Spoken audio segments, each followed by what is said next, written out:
let's get right into it. So I'm going to kind of double pack this review. I want to talk about just a bit of things that was interesting from the episode before last week's, and then I want to get into this week's episode. Jenny and Sumit. I'm starting to get Colty and Larissa vibes from this couple because, guys, a lot of this just doesn't make sense. There's way too many hoes. There's too many people who were acting like, too many people in like Summit's community who were like on camera telling us one story, and then all of this comes out. We don't see any of it happen. Like, none of Sumit's family wants to be on camera. This huge thing happened. One of the biggest moments in this couple's story happened. There were no cameras there to see it.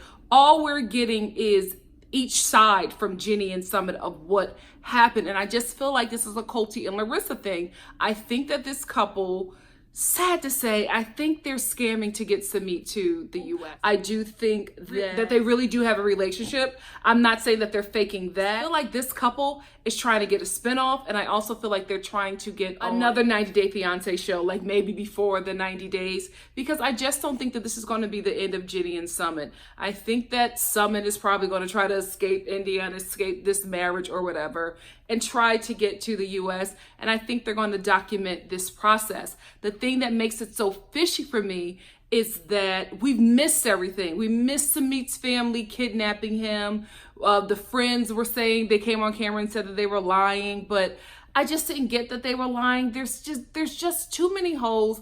A lot of stuff isn't adding up, and it's starting to give me overproduced, and it's also starting to give me Colty and Larissa. However, I will say this. I don't think that Jenny is in on it, right? I do think that Jenny is in on this scam to a certain extent. I think that she is using this show to be able to get her lover to the United States of America, but I don't think that she's in on the overall scam. And I think the overall scam is getting Sumit out of a situation he doesn't want to be by using this older white American woman who could open up that door for him to get him permanently to a place he's always been trying to go, but was not able to. Because in the States, he can live the life that he always wanted and have the freedoms that he always wanted outside of what his family wanted for him. I think there's a bigger scam going on, and I think that scam is happening through Sumit. However, I don't know if he'll be able to, especially in the States, act out on that scam concerning Jenny's family, because Jenny's daughter and her daughter-in-law, I don't think they're gonna let Sumit slip up in the States. What do y'all think? Let's talk about it. Corey and Evelyn. Nothing much happened with Corey and Evelyn in the previous episode. All I will say is that Evelyn has a terrible game face. She has a terrible game face because when Corey was talking about permanently moving to Ecuador, she was like, oh, really? That's what you want to do?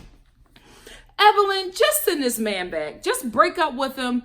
Send him back. You and him be partners on this bar, because I think that's what she wants. I think that Evelyn just needed his American presence. She needed his American coin. She also needed a white American male to be the face of this bar to bring in tourists. I think this was a partnership for her. I think Corey is just head over heels in love with Evelyn. I don't think that she is there, and I think that she needs to be the one to end it. I think she probably doesn't want to end it because she doesn't know how heartbroken Corey is going to react, especially since he's in this emotional state. He just lost his father, and can you imagine him losing basically the love of his life? She doesn't know how he reacts. She doesn't know if the dude is stable, but I think it will be best for the both of them to separate, because Evelyn is just not in it how he's in it, and Corey needs to be back home with his family. I have a lot to say about Miss Laura and Aladdin, but I'll talk about them in the next episode. So let's get into this week's episode. Jenny and Sumit again. First of all, did you guys know that Jenny was in India for 5 months? It's so weird how some couples were only like in the first couple of days or couple of weeks. We're now almost 6 months into Jenny and Sumit's relationship. Another reason why I'm just like, something is going on. There's too many holes in this story, and now you've been in India for 6 months. So you mean to tell me that Sumit had you as a side chick for almost 6 months? You're this older white woman living in this neighborhood in India. Listen, people talk. You mean to tell me this information just got to this family for them to show up and kidnap him? So y'all were able to live in this bliss for 5 months? Something is not right, y'all. We are missing pieces to this story. So anyway, Sumit is able to get away from his family to come talk to Jenny. His family allowed him to come talk to her and I guess wrap things up. Another thing that was crazy to me, I'm like, they kidnapped you, right? Broke the temple and all of this stuff, but they then was just like, oh, we'll let you go talk to her. It just not adding up. So anyway, Sumit comes over and Jenny like hugs him and welcomes him in. And I'm just like, girl, you should have punched him down the steps. I would have punched him dead in his chest and watched him go rolling down them steps. You made me leave my home, leave everything that I had, leave my kids, leave my grandkids, sell all of my possessions, give up my apartment to come and live with you in India, and you gonna have me held up as a side chick? That's another thing that's making me think that something is up with this story, because her reaction. She's like, no, I'm still in love with him. I think that someone is a great guy. I think that he's just, caught up in a situation and I want to make it work. Man, what? He got you as a side chick in India. You have no family here. You're running out of money. You gave up everything. And this dude that made you come here to live with him just let you know that he was married. And you still want to make it work? That don't make sense to me. It just doesn't make sense to me. The reaction is not that of a woman who was scorned or of a woman that was or of a woman that was lied to by her partner. It's of a woman who has already had this information. But then her reaction last episode, or the episode before, where she was crying. Like, you couldn't fake that. I don't know, guys. The story isn't adding up. There's so many holes that I'm just like, what's going on here? Okay, so now we finally get a timeline. When Sumit and Jenny first started dating and she came out to be with him, Jenny left. His family got him a wife. They got married. But Sumit was still talking to Jenny, booed up with her, probably sexting her or having phone sex with this woman while he was a newlywed. So Jenny was just like, why were you still talking to me if you were married? And Sumit was just like, well, I didn't want to be married to her. And then Jenny is just like, well, you said that you were working on your marriage and it wasn't bad. You were happy. And Sumit was just like, well, not on the first day. This whole story is not making any sense. You mean to tell me Sumit was just like, me and this girl was happy for like a day, and then I realized I didn't want to be in this situation. What it's starting to sound like is that Sumit wanted to have his cake and eat it too. He wanted to have his wife in this city and then have his side chick in this city.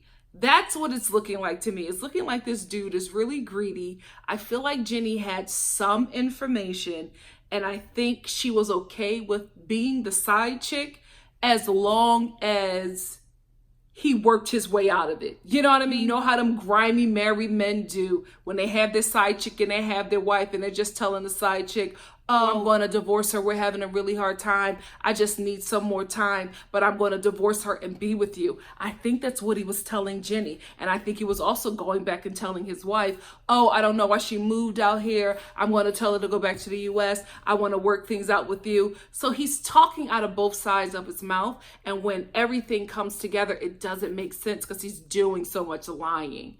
But I do feel like Jenny had some information. She just doesn't, her reactions thus far. I will say, when she was doing all that crying and falling apart, I think, looking back at it, I feel like she probably was feeling that way because his family, almost jumped her. So she was probably just still, scared and frantic and saying all of this. But I think that she was aware to some extent. I think she knew that he was married, but she thought that he would get a divorce, especially when she moved to India, or she thought that he was already divorced by the time she got to India. Y'all know what I'm going to say. Let's talk about it in the comment section. Okay, so something just happened that now confirmed this for me. Jenny knew what was going on. Jenny knew what was going on with this marriage. I think, like I said before, I think she thought that he was going to get a divorce or maybe not go through with the marriage, but she had some information because she's talking to Sumit about how she's going to have to leave now, go back to the US because her visa is running out and she can't marry him now because he's already married. But then she says this to him, and that gave me pause. So what are we going to do? What's man? What are we? What are us? Are we in a relationship? And I'm like, he's married. Y'all not in nothing. How are you still trying to work this out with this dude? I get that you love him, but I'm just thinking, guys, if you were dating, like, come on, ladies, let's be real. You're like, not only are you dating, you move somewhere to be with this guy because he's telling you that you guys are going to get married. He's already proposed to you. You guys are looking at wedding venues and all of this stuff. You're preparing to get married. He met with your family, told your family his intentions. And then out of nowhere, his wife and her family show up to beat you up. Would your reaction be then to say to him, so what are we? How are we going to move forward? Are you going to get a divorce? It doesn't make sense to me. Like the fact that producers are not pulling her off of him, because that would have been my reaction. Every time my hands got free, I would have been beating up Sumit. Like, this was something really huge. She gave up her life, her kids, her grandkids, her friends, her job, her apartment, her 401k or retirement or whatever to come live with this dude on a lie. Wouldn't you have a different reaction? Jenny, are you scamming? Karine and Paul. So Paul's mom, this is her last day here. She's wrapping up and she's leaving. And Karine wants to talk to Paul's mom because she's just like, I want to know what's wrong with him. Or like, how can we get to a better place? Like, why is he the way that he is? What is going on? How can this be fixed? So she wants some answers from Paul's mama. But I'm just like, sweetie, you spent a couple of days with Paul's mama. That's why Paul is the way he is. Like, his mother is the reason. His environment, who raised him, is the reason why he's the way that he is. So you're trying to get answers from her. And even the mother was just like, girl, I can't help you. I love Paul's mama because she will not be inconvenienced at all. Like, I have raised you. You are grown. I'm done. Because even when her and Paul go for a walk, she's just like, listen, I'm not going to support you anymore. I'm tired. I want to retire. I don't want to be supporting a grown man. You got to figure it out. Mother is just like, I want to live my best life. I should be at this age, but I'm still taking care of you. I'm done. And Paul is just like, I know. And she's just like, no, I'm serious. I want to retire. So you got to figure it out. Karine, I understand. Because I would like to know how he got like this. Was it his father? Because Paul's mom just seems to make so much sense. Aside from the lock of hair every time he goes away, she seems to have a good head on her shoulders. So I don't know how Paul got here. And you know what? In saying that, I think that Paul's mama is a trigger for him because as soon as she leaves, because he was already getting sad, right? But as soon as she leaves, he starts to tear her up a bit. He's talking to Karine about it. He switches out of being sad that his mom left. And he's just like, so do you still want a divorce? No talking to other guys. Like, he just went back to the old Paul and he had made so much progress. And I'm just like, is your mama your trigger? Is this some Norman Bates stuff going on? Oh, Karine, listen, stay with this dude, right? Because you and his baby need to get to the States. Because honestly, guys, she's just going to have a better life in the United States. She can really work the reality TV market with 90 Day Fiancé. This is a huge show and it employs her. She could do appearances and really start making some brand deals here for herself in the States. And also, she will have Paul's family, hopefully, to help her with her son and just give her give her child better opportunities here in the U.S. that he can get back home. Not saying that you can't get that in Brazil. Karine is from a poor family in Brazil, and I think that here she will be able to, probably live on her own based off of the show and how it has been supporting her. I just think she'll have better opportunities here. So sis, stick with this dude for as long as you can.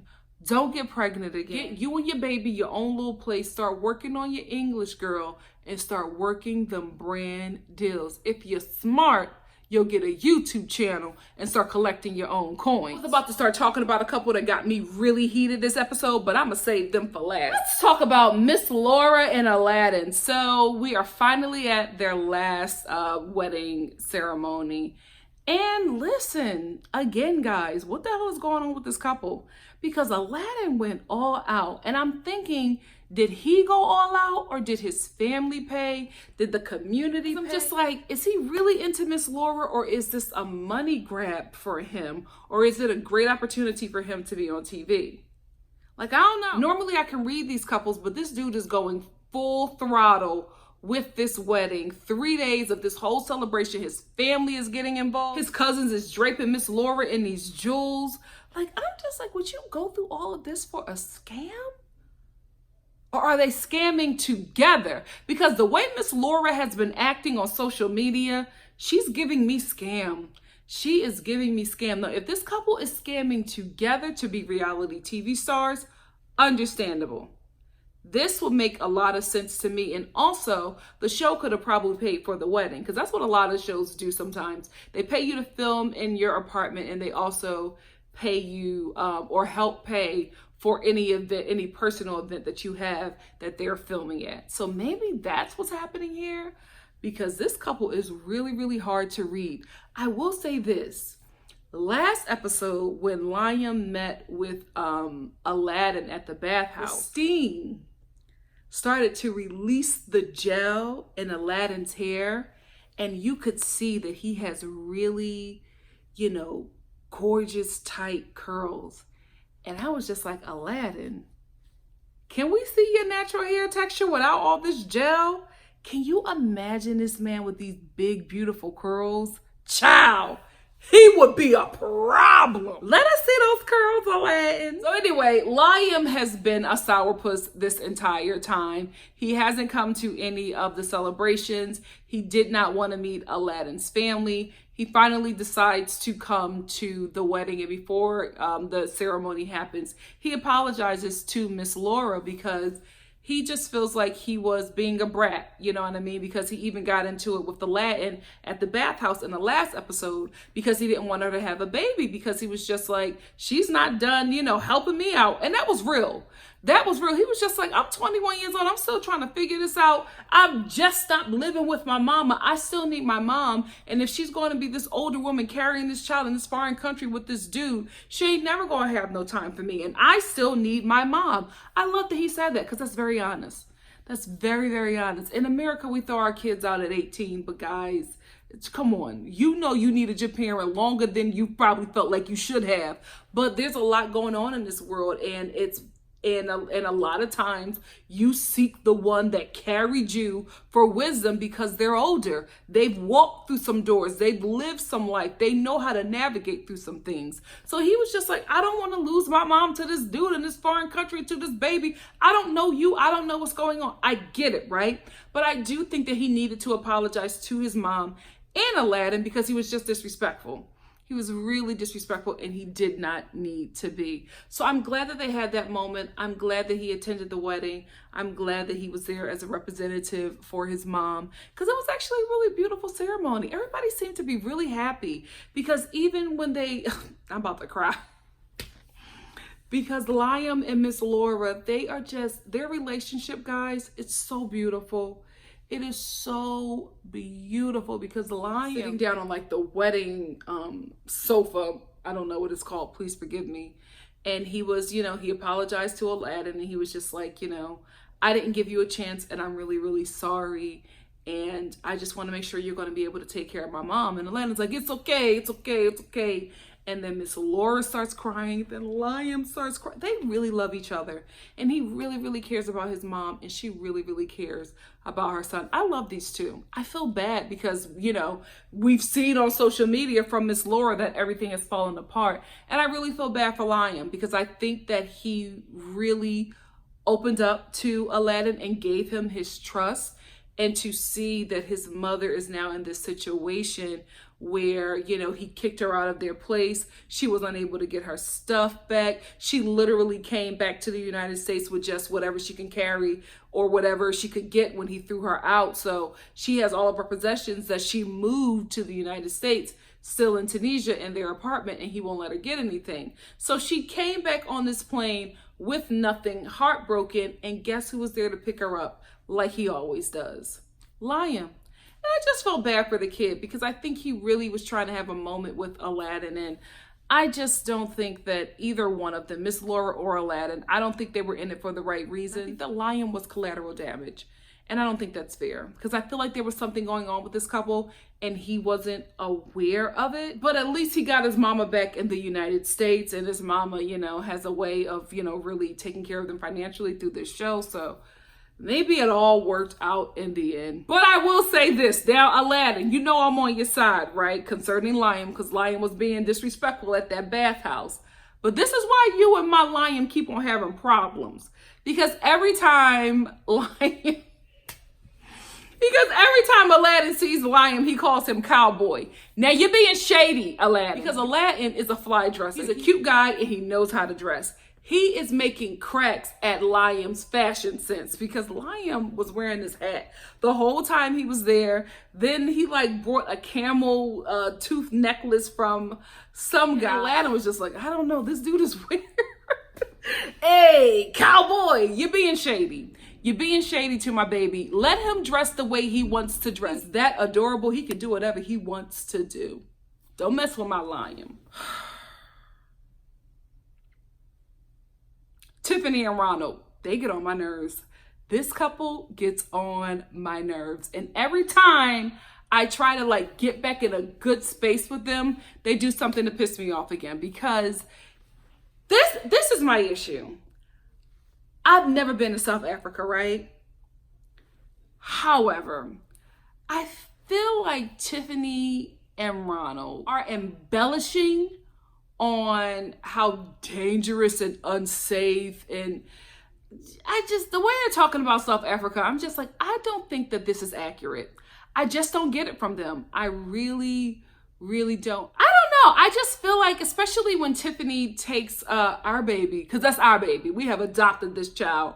When she takes him to the playground, the way they're talking about the playground, I'm like, are we looking at the same playground? Tiffany gets here and she's just like, oh, baby, this playground is sad. And Ronald's just like, yeah, people come and they leave their stuff. Look at this. It's a swing that has been out in the elements.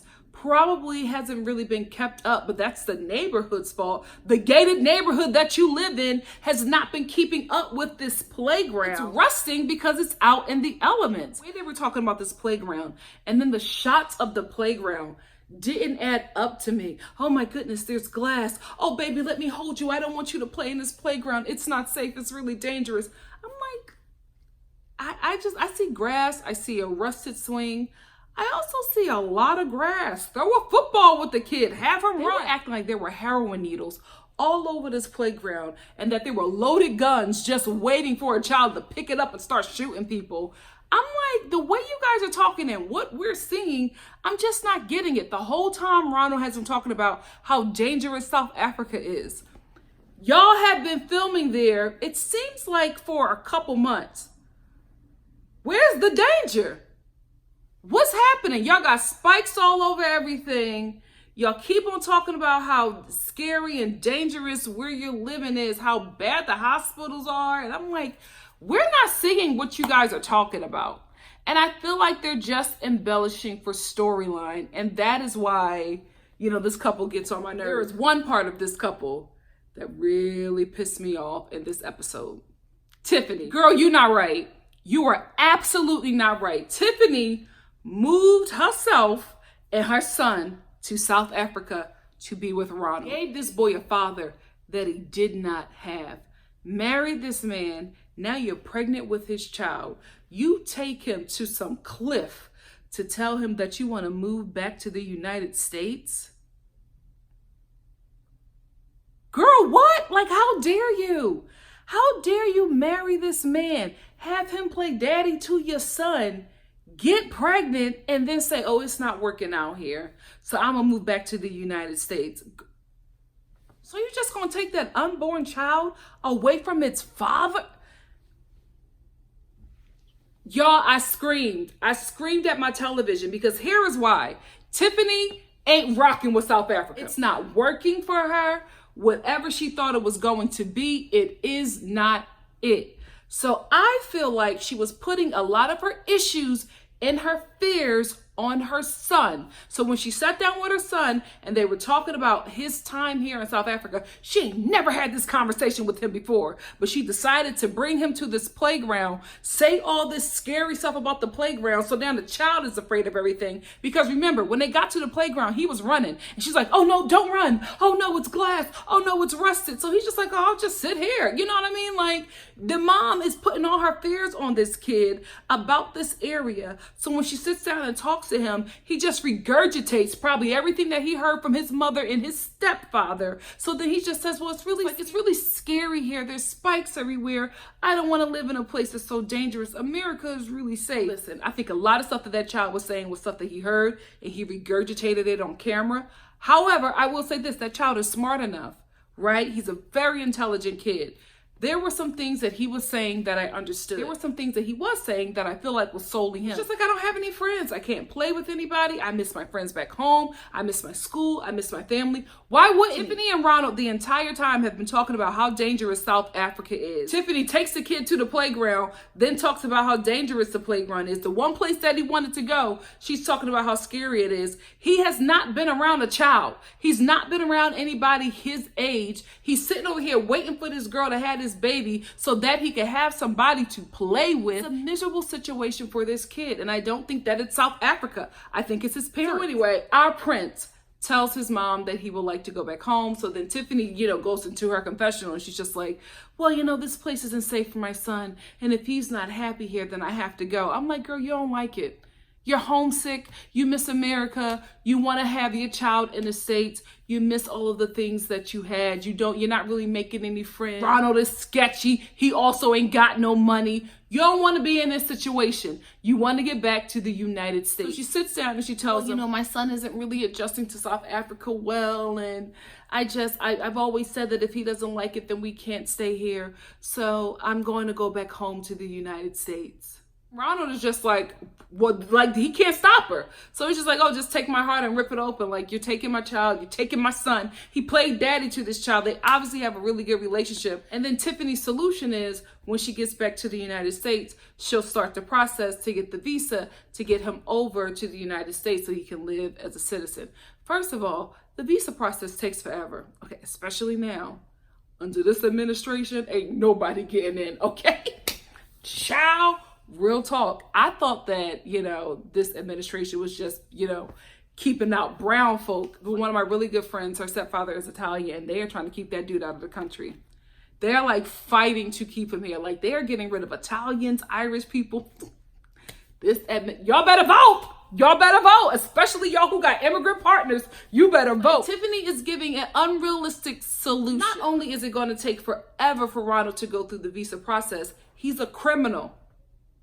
We not letting him in. He got a robbing issue, okay? That's one thing that America don't play with. We don't play with nobody robbing, especially the freaking government. Baby, you going to prison. So it's not realistic. It's not realistic that Ronald is going to be able to come here to live in the United States. And I felt really bad for him. I felt really, really bad for him, because there's really nothing that he can do. You know what I mean? His child is going to be born. He's not going to be there. He started a relationship with this boy. This boy calls him daddy, and she's taking him. Like, what? You just wasted his time. And then Tiffany is like, I want to do this because I don't want to trigger Ronald's addiction and have him like stressing out, trying to get money to pay for us to go to a public hospital to have the baby. I'm like, so you don't want to trigger him in this way, but you want to take his entire family and move to a country he ain't never getting in? That's not going to trigger him at all. I felt really bad for this guy. I was watching this like, Tiffany, are you serious? Why would you marry him, girl? You didn't have to marry him right away. Why didn't you just live in South Africa with your son to see if this was something you could do? You married him right away and then you got pregnant? His first child, guys. Oh, listen, I won't wish that on anybody. That wasn't right, Tiffany. That was not right. So that's it for me. What did you guys think about this episode? Let's talk about it in the comment section. And if you like what you see here, please like, comment, subscribe, and share. And I will see you next Monday for the following episode of 90 Day Fiancé, The Other Way. Love you guys. Bye.